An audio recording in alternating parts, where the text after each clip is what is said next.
মানুষ ভাবো কারে, যে তোমার সাপের সবল মারে। ও তুমি মানুষ ভাবো কারে, যে তোমারে বুকে লইয়া প্রাণে আঘাত করে।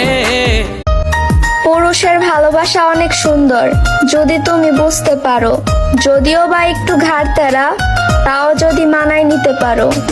আমি যে তোমারই প্রেমেতে পড়েছি, আমি যে প্রেমে। যাকে ভালোবাসি সে আমাকে কষ্ট দেয়, কি করব বুঝি না। তাকে কষ্টও দিতে পারি না, আবার নিজের কষ্টটাও বুঝাইতে পারি না।